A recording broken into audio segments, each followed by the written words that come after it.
Hingga kini Organisasi Kesehatan Dunia WHO maupun pemerintah belum merekomendasikan anak di Indonesia berusia kurang dari 12 tahun diberikan vaksin COVID-19.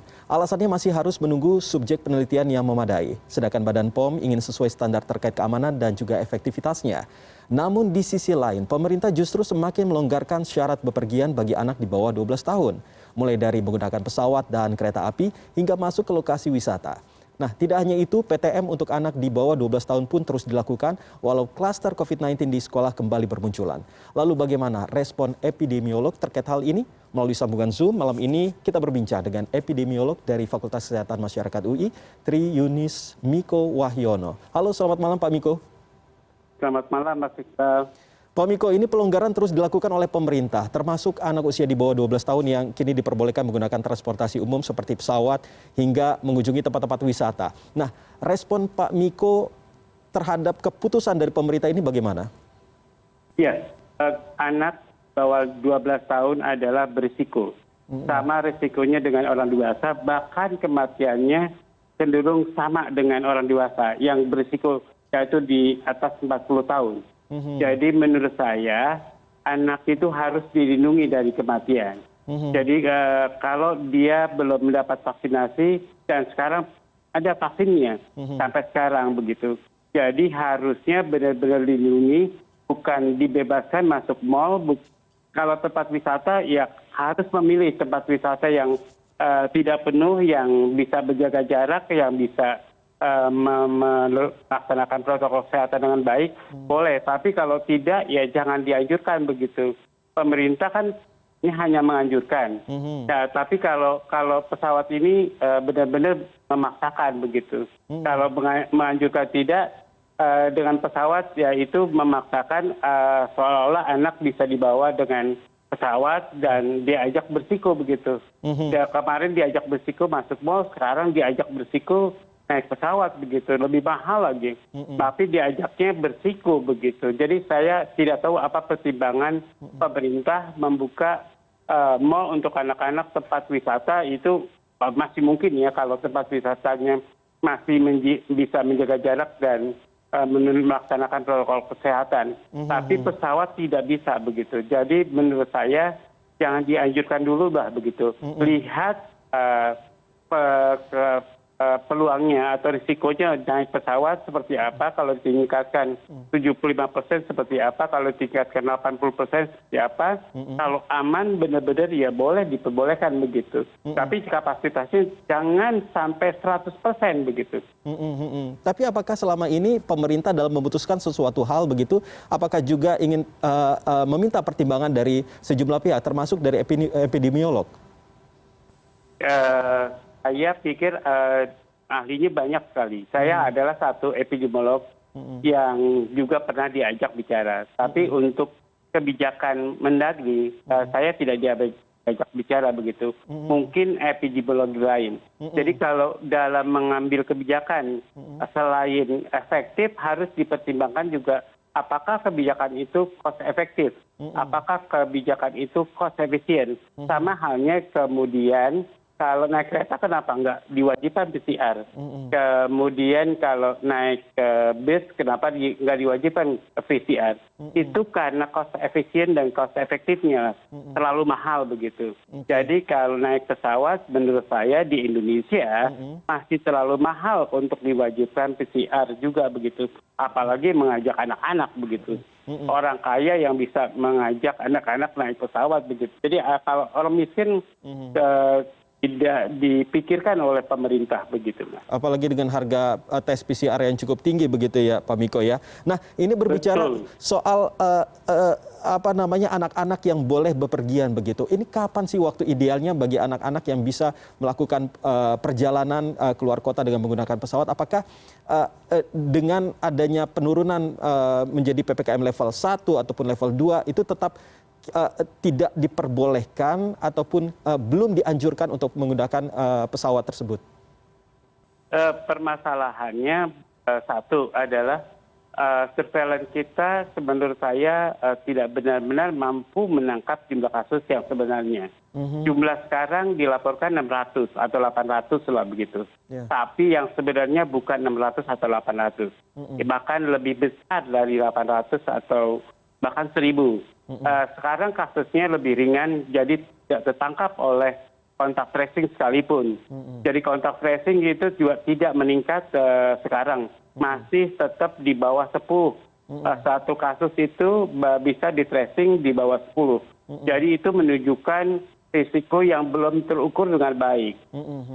Risiko yang terukur itu berdasarkan laporan memang kecil, tapi risiko yang sebenarnya di masyarakat itu tidak terukur dengan baik.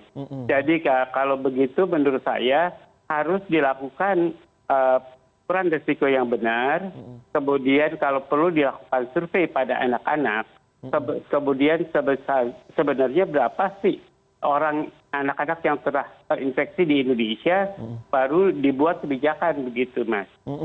Tapi berdasarkan pantauan Pak Miko sendiri terkait dengan kepatuhan protokol kesehatan terhadap masyarakat di Indonesia, terutama anak-anak, di saat terjadinya penurunan seperti saat ini, apakah memang artinya ini semakin membaik atau justru malah semakin abai terkait protokol kesehatan?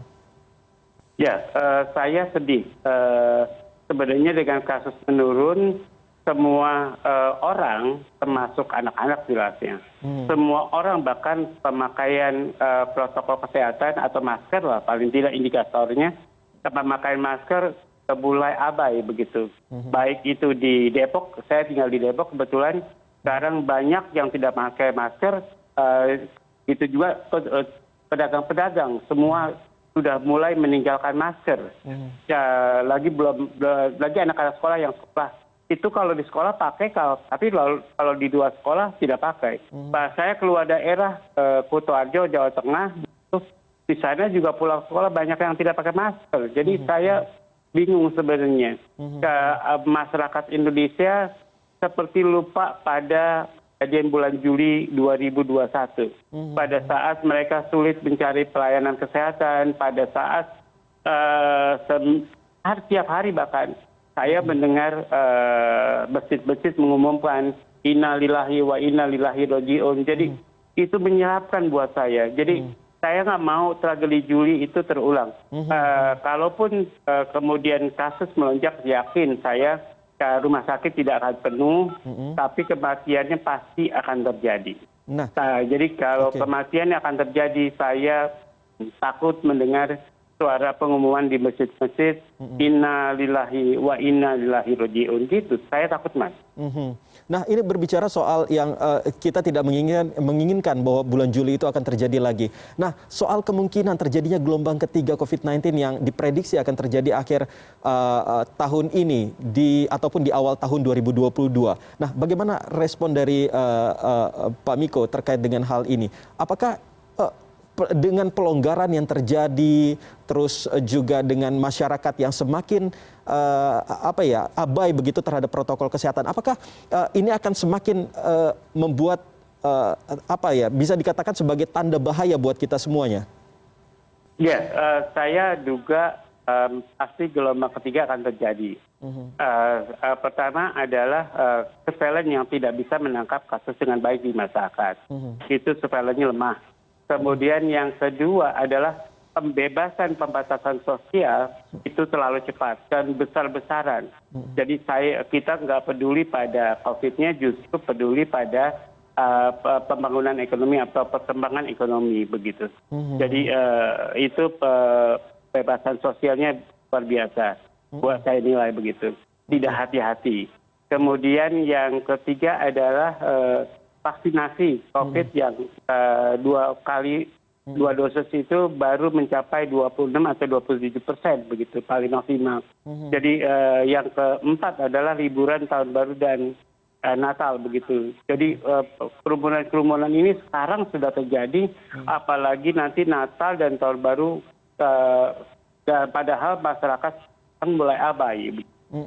Nah, berbicara soal vaksinasi sendiri, apakah menurut Pak Miko sendiri vaksinasi terhadap bagi anak-anak di usia di bawah 12 tahun ini sudah cukup urgent harus dilakukan oleh pemerintah atau justru masih bisa ditolerir begitu?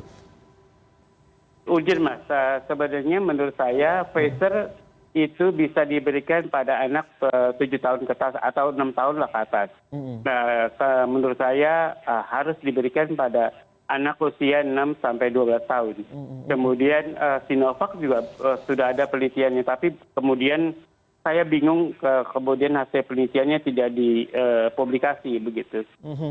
Menurut saya uji trial pada anak 3 tahun ke atas, bahkan kalau Sinovac sudah dilakukan pada uji klinik fase 3, kemudian kalau Pfizer jelas-jelas bisa digunakan uji klinik ulang begitu di Indonesia, kemudian apakah bisa diberikan pada anak umur 6 tahun ke atas begitu.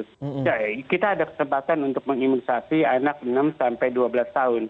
Hasil uji kliniknya dikejar saja atau diuji coba di Indonesia seperti apa, kemudian juga dilakukan survei pada anak 6 sampai 12 tahun. Kalau berdasarkan data yang saya survei atau survei di Indonesia, sudah ada 3 survei di Indonesia, di Jakarta, di Bali, dan di Indonesia. Kemudian data itu menunjukkan kalau lihat prevalensinya tidak jauh berbeda dari usia 25 sampai 40 tahun, lebih kecil sedikit lah begitu. Tapi kematiannya besarnya dia dengan 40 tahun ke atas gitu, CFR-nya begitu Mas. Nah, Pak Miko, ini apa yang sebenarnya harus jadi perhatian orang tua terkait pelonggaran yang terus dilakukan oleh pemerintah, di mana pelonggaran-pelonggaran juga sudah dilakukan kan, seperti yang tadi sudah kita sampaikan terkait dengan bepergian dan lain sebagainya. Ya, jadi saya bingung kalau orang tua berani mengajak anaknya ke mall begitu. Kemudian berani mengajak ke tempat wisata yang tidak aman begitu. Harusnya orang tua yang benar, orang tua yang baik adalah tidak mengajak anaknya bersiko begitu. Saya tahu bahwa masih ada orang tua yang sayang anaknya. Dia bahkan tidak mengizinkan anaknya sekolah begitu. Saking sayangnya kepada anaknya begitu. Ke sekolah aja tidak diizinkan Mas. Jadi karena sekarang kan sekolah masih memperbolehkan anak yang tidak sekolah atas izin orang tua begitu. Jadi menurut saya orang tua yang benar adalah tidak membiarkan anaknya berisiko. Kalau sekolahnya berisiko, jangan biarkan anaknya sekolah. Kalau dia datang ke tempat yang berisiko tinggi, jangan diajak anaknya. Kalau dia harus naik pesawat dan itu berisiko tinggi, jangan diajak anaknya.